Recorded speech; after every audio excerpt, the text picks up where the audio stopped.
WBKO, sharing Kentucky pride. Live from South Central Kentucky's #1 news station, this is News Center 13 at 6. Gene Burke with sports. Tammy Garrison, weather. And with the news, Barbara Deeb and Steve Crabtree.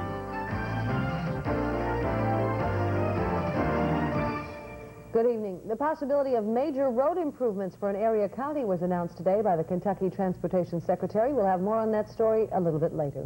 But first tonight, aid to drought-stricken Kentucky farmers has begun. With some crops still to be harvested, it's still too early to tell precisely how hard Kentucky farmers were affected by the drought.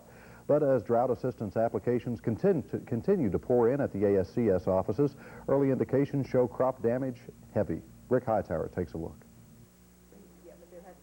As prices for seed, chemicals, and fertilizer continue to go up, the small farmer's profit margin continues downward. And in a drought year, there's nowhere to compensate for loss. That's why nearly 100 farmers have come into the ASCS office in Warren County to apply for disaster relief. If they've suffered a 35% loss in their grain crops, or hay is covered also in the disaster program, they need to harvest their crop, and either, if they sell it on the open market, bring in their settlement sheets and their weight tickets, and then we'll take a disaster application and see if they're eligible. Alan Sumner has a small dairy farm in Smiths Grove.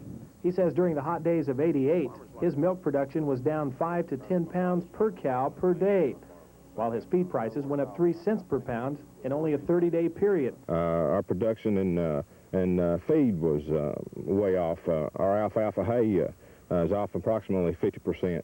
The first 3 cuttings last year made about 2,400 bales, and the first 3 cuttings this year only made about 1,200 bales.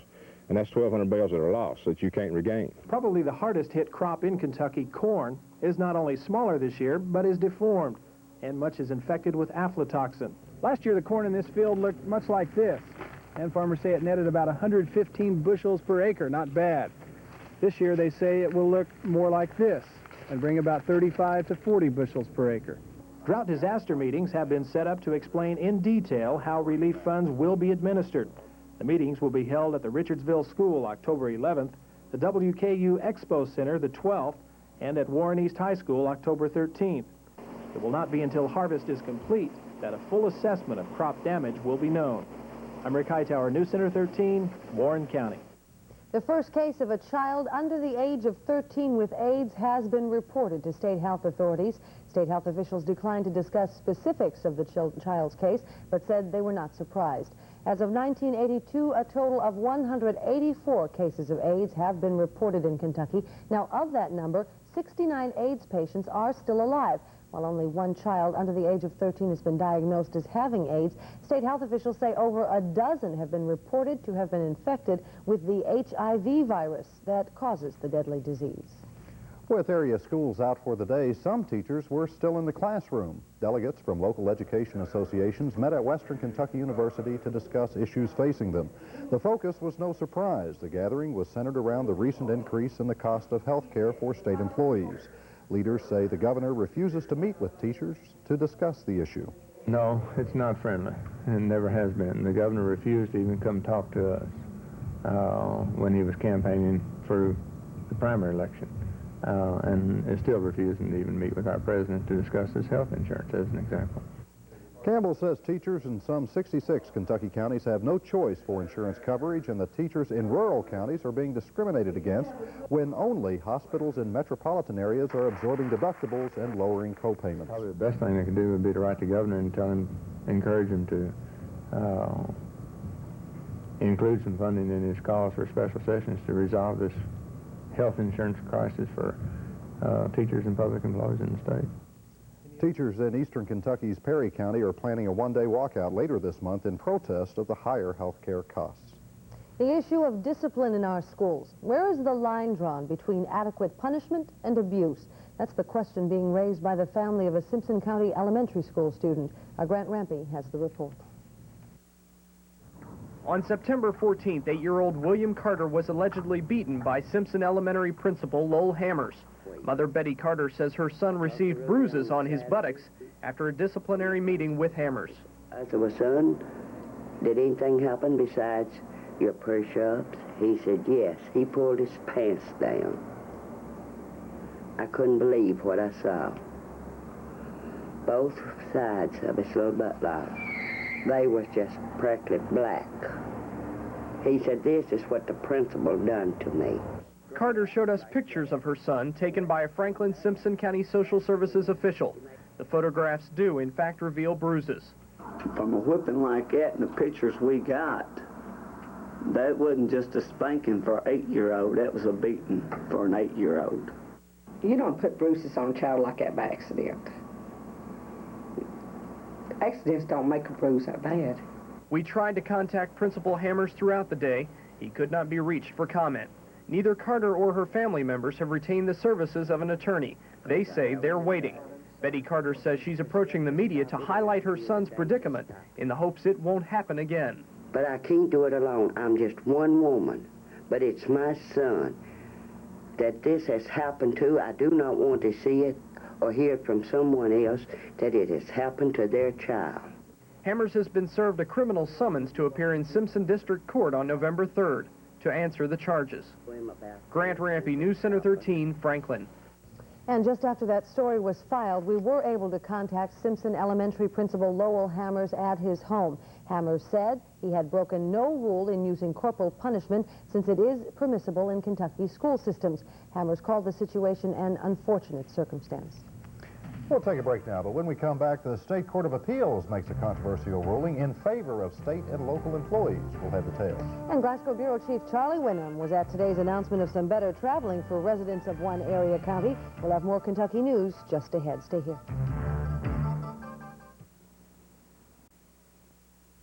The Kentucky Court of Appeals has issued a ruling in favor of state police and other officials with high-risk jobs. The court says that the state's sovereign immunity from damage suits must be extended to individual employees who cause damage while on official business. The ruling moved away from a long-standing precedent that the state's employees may be held personally liable for injuries caused by their negligence on the job, even though the state itself cannot be sued. A trial date will be scheduled sometime next month in Warren District Court for a Bowling Green woman accused of desecrating a pet cemetery. 50-year-old Ruth Ann Lloyd allegedly took shrubbery, trees, and a statue of the patron saint of animals from Bowling Green's pet cemetery. Lloyd's attorney claims state law covering a place of burial refers only to graves of humans, but prosecutors argue the crime was connected to the word desecration, the act of violating sanctity. The old Richardsville Road Bridge has been given a new lease on life. At its weekly meeting this morning, Warren Fiscal Court magistrates approved a resolution to accept bids for the renovation of the historic bridge. The action essentially clears the way for $75,000 in state funds to be used on the project. The action also allows private donors to contribute to the bridge restoration effort. Nearby resident and project advocate L. Donaldson thinks the renovation would be a worthwhile use of state dollars. A lot of taxes right out there on the old Richardsville Road. And we haven't had anything done in particular to our road or that bridge for 30-some-odd years, since that other bridge was built out there. We feel like it's time that we can get a little help in our neighborhood. Donaldson and businessman David Garvin have led the push to restore the 99-year-old bridge. It was closed June 16th after a state inspector ruled it unsafe. The road less traveled still needs maintenance and expansion. At least that's the attitude of Greene County residents present for the State Transportation Secretary's capital to the county's follow-up visit. Our Glasgow Bureau Chief Charlie Wynnum was also there and has this story. Where are Greene County roads heading? Roughly 80 Greene Countyans gathered at a luncheon with Kentucky's Transportation Secretary to find out. This secretary and your government today is not forgetting Greene County. These projects, unless something drastically happens to our budget, we hope to keep on schedule. You can't pass between here and Campbellsville, you follow the traffic. We've had more people injured on that road, more deaths than any road in Kentucky. Highway 68 is very critical to Greene County, but the list doesn't end there, and Secretary Bryant had other roads to mention. As soon as we finalize the exact width of that road and so forth, we're going to build North Bellamy Road, and we plan to have it under construction in late 1989. In all, 4 road projects totaling $20 million are planned. However, most will not get underway until 1990. Bryant warned the projects are subject to change. If we say we're going to build a road, we want to be pretty sure we can, because you've had all the promises you need. Charlie Winham, News Center 13, Greene County. And whatever road you're traveling this weekend, it's supposed to be pretty nice weather if the forecast is holding true. It's holding true and blue. High pressure staying with us all weekend long. Temperatures just getting warmer, so you can't beat that. I'll tell you more about it in just a minute.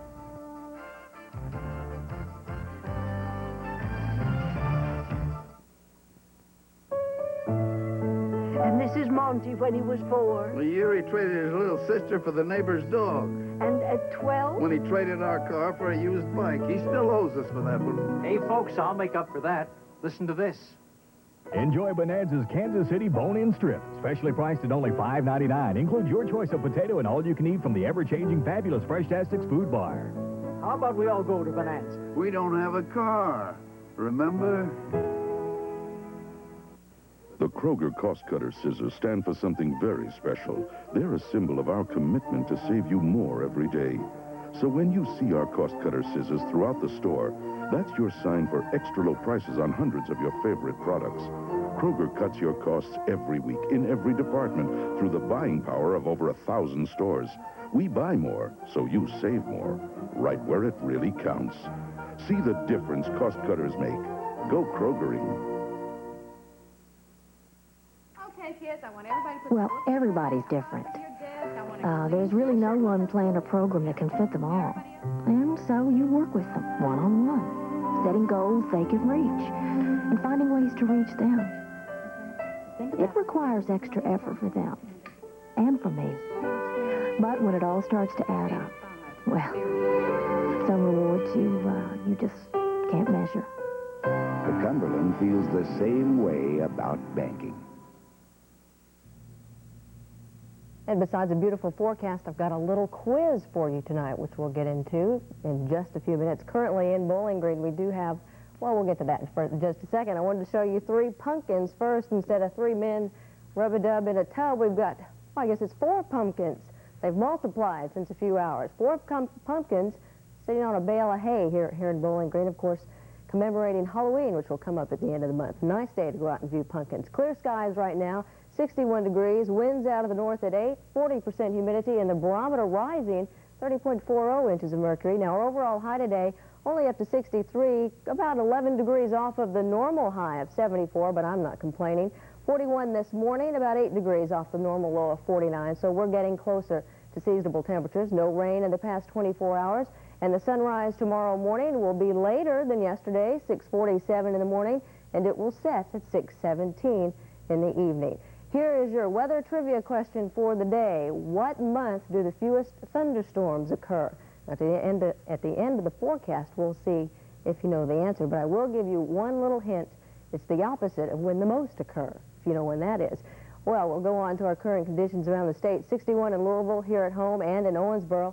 Cooler to the east of us, 57 Lexington, 54 in Somerset, and down to our south, 62 in Nashville, and it is 62 in Paducah as well. Temperatures not that bad right now, basically because of a continuing high pressure system that loves the Ohio River Valley. It hasn't moved all week long except to push a little bit further to the south.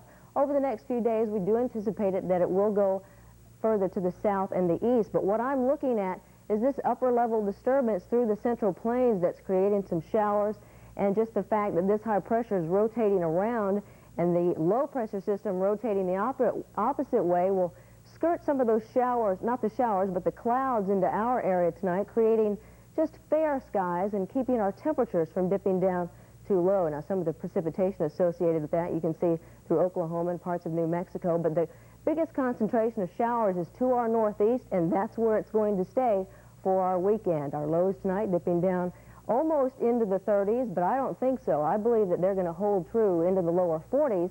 And at a glance for our Saturday, pleasant through our area. As I said, showers to our north, warm and nice to our south and our southwest.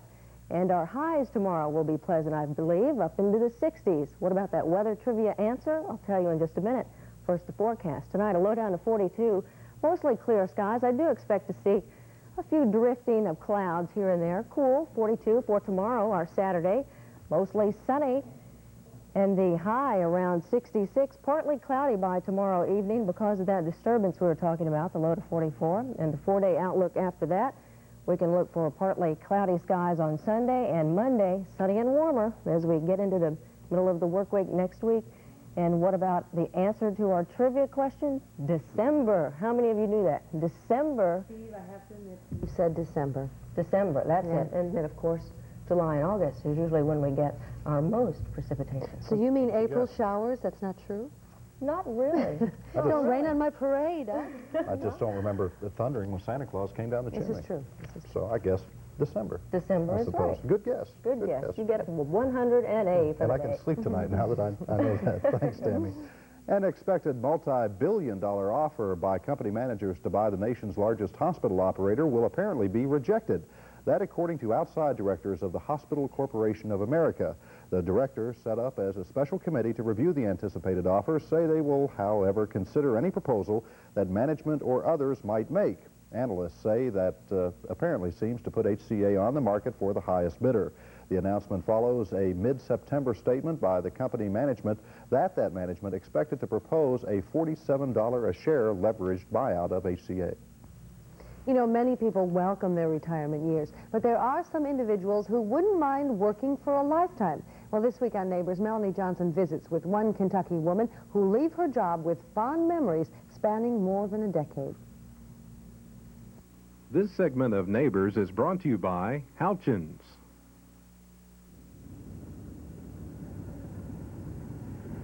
Hi. That'll be 30 cents, please. 30 cents? Yeah, 30 cents, even for you. Let me dig in my pockets here. Okay. All right, there you go. Thank you. Thank you. Thank you. Bye-bye. Bye-bye. Tilly Garman makes sure all motorists pay up before they get on their way down the toll road. For 15 years, she has worked as a toll attendant at the Bon Air Toll Plaza and has loved every minute of it. It's the most exciting thing that ever happened. I had a honeymoon couple to break down here, and I took them home with me and kept them 2 nights while their car was being fixed. Tilly doesn't seem to mind working a swing shift. It just gives her more opportunities to meet other people. There are people who commute daily from Bowling Green to Glasgow and from Glasgow to Bowling Green. And you see them every day. A lot of the people are regular people that go through here, and you just enjoy them. Even though the past 15 years have been very rewarding for Tilly, she believes it's time for her to retire. She's already making special plans for her first day as a retiree. The first day, you know what I'm going to do? I want to tell you. I have an auntie that's 90 years old. She lives in Austin, Kentucky, and I'm going to spend all day long with her. She's a godly person, and I just want to go visit with her all day. Now, that's one of the things I'm going to do. In about 2 weeks, Tilly Garman will leave her post here at the Bon Air Toll Plaza. Even though she'll miss the people, she feels like it's time to move on to something else. Melanie Johnson, News Center 13 with Kentucky Neighbors. Come on down.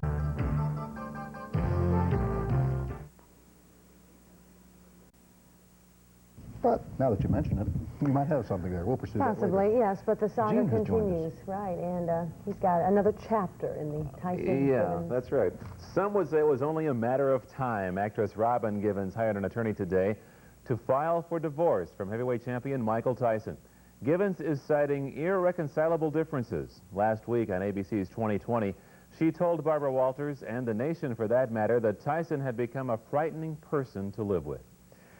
In the American League playoffs, the Oakland Athletics came from behind last night to beat the Red Sox 4-3. They take a big 2-0 lead back to Oakland Coliseum. Red Sox pitching ace Roger Clemens was cruising along with a 2-0 lead in the 7th, but then on an 0-2 pitch to Jose Canseco, the likely American League MVP, quickly tied the ball game at 2. In the 9th, with the score 3-all, the A's sent up Walt Weiss with runners on first and third. He slaps a liner to center field that falls in front of Ellis Burks, scoring Ron Hassey with the go-ahead run. A lead late in the game for Oakland means it's Dennis Eckersley time, and he set down the Red Sox in the 9th. Gedman flying to left for the final out. Down 2-0, and Canseco came through again like he's been doing all year. I mean, that's an MVP year, and I was just hoping to get a chance. And I get up to throw, and next thing you know, we score, and I'm in the game. And the crowd's quiet, and we close it out. We got to try to stop doing this, trying to make too many mental mistakes. We give them too good of pitches to hit with, you know, no balls, 2 strikes, or what have you. The balls they're hitting right now could be balls, but they're just taking advantage of it. They're just putting good wood on the ball. The A's-Red Sox series takes a day off today as they head to Oakland for tomorrow's Game 3. Mike Boddicker will be the starting pitcher for Boston, and the A's will counter with Bob Welch. Of course, you can catch all the action right here on Channel 13, beginning at 7 o'clock tomorrow night. Tonight on WBKO at 7, the National League Championship Series resumes at New York's Shea Stadium. The pitching matchup for Game 3 is an interesting one. Ron Darling for the Mets facing LA's John Tudor. Darling won 14 of 15 games at home this year, while Tudor was supposed to have started Game 2, but was pushed back in the rotation because of muscle spasms in his hip. 2 managers bit the dust today, neither one of them much of a surprise. As expected, the Yankees dumped Lou Piniella, replacing him with Dallas Green. Piniella was New York's GM, stepping in to replace Billy Martin when he was fired last June. Green managed Philadelphia to the World Championship in 1980. He was GM of the Cubs till he was fired last year. And the White Sox officially announced the firing of Jim Fregosi as manager today. After 2.5 years, the Sox say they're letting Fregosi go due to philosophical differences. And earlier this week, Seattle let interim manager Jimmy Snyder know that he would not get the full-time job. Western Kentucky concludes a 3-game homestand Saturday when Illinois State comes to Bowling Green for a 7 o'clock date with the Toppers. Western is off to its best start in 7 years with a 3-1 mark. The Redbirds hit town with a disappointing 1-4 record, but as Bill Caudle found out, Illinois State is a better team than that record indicates. The Hilltoppers are preparing for Illinois State. The Redbirds face stiff competition in the early going. They held their ground to Division I single-A schools Wake Forest and Western Michigan, but were not able to pull it out. The other 2 losses came from interstate rivals Southern and Eastern Illinois. It's kind of a funny situation there. I think a very good football team that's just kind of had some tough luck. Last week, the Redbirds entered the W column. They defeated Missouri Rolla 20-0. In the process, sophomore tailback Vic Northern exploded for 235 yards on 30 carries. We told our team, buckle your chin strap, because there's not going to be any question what they're going to attempt to do, and we better be ready to tackle that young man. Sounds like with train tracks real close, that's not going to be the only train coming through here next week. There's some truth in that. So we've just finished with Elroy Harris, and now we get to go get another guy like that. Yeah, you know, they're pretty big up front. You know, they have a big running back. I think he had 245 yards last week, you know, but, you know, we're not worried about that, you know. We're just going to go out and play. You know, whatever happens, happens. Illinois State will be the biggest team Western has faced this season, but the Toppers are up to the challenge. They're a pretty good-sized team. They got some real big defensive linemen, and their linebackers are rather small. And I really feel like that we're going to be able to turn the corner on them. We're going to be able to run the sweep. We're going to be able to run the sprint draw and stuff like that, because the guys up front are so big that, you know, they can't run too good. Due to injuries, the Toppers are thin at certain positions, but Coach Roberts believes his freshmen will help fill the gaps. Reporting from Bowling Green, I'm Bill Caudle, News Center 13. Go Toppers. Get another win, yeah. Oh, sure. They'll do it. They'll do it. By 3. It'll be Positive close. mental By 3. attitude. Won't be that close. Toppers by 3. More. Okay. We'll be back. We'll fight this out during the commercial. Stay here.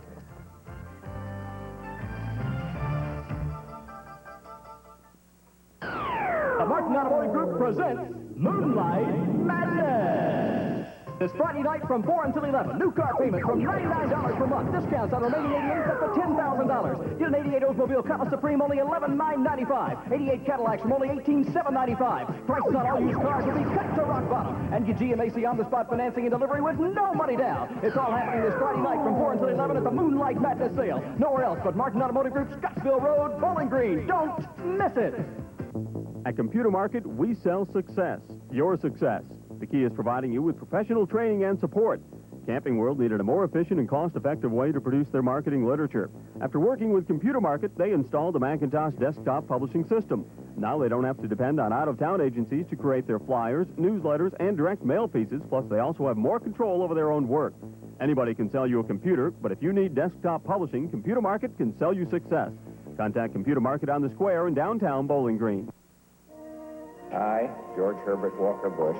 The more you learn about how George Bush got this far, that he was once the youngest combat pilot in the Navy, that he started a business and met a payroll for years before representing us in Congress, the UN, and China. And the more you learn about his years as vice president, the more you realize that perhaps no one in this century is better qualified to be president of the United States. So help you God, so help me God.